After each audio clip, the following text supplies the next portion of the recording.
యుమన్ తీరానికి సమీపంలోని ఎర్ర సముద్రంలో భారత వాణిజ్య నౌకపై దాడి జరిగింది. ఈ ఘటనలో నౌక పూర్తిగా మునిగిపోయింది. ఈ ప్రమాదంలో 13 మంది భారతీయ సిబ్బంది సహా మొత్తం 14 మంది సురక్షితంగా బయటపడ్డారని కేంద్ర ఓడరేవులు షిప్పింగ్ శాఖ మంత్రి శరద్భానంద్ తెలిపారు.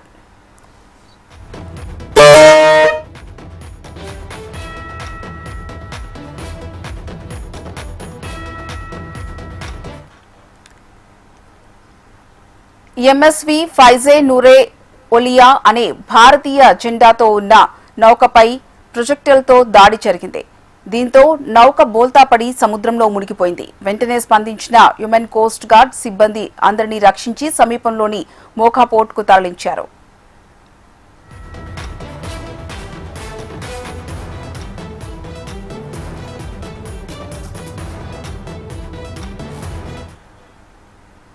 భారత విదేశాంగ శాఖ ఈ దాడిని ఖండించింది. సిబ్బంది భద్రత కోసం రియాద్లోని భారత రాయబారి కార్యాలయం యుమన్ అధికారులతో సమన్వయం చేసుకుంటోందని తెలిపింది. సిబ్బందిని తక్షణమే రక్షించినందుకు యుమన్ అధికారులకు భారత విదేశాంగ శాఖ కృతజ్ఞతలు తెలిపింది.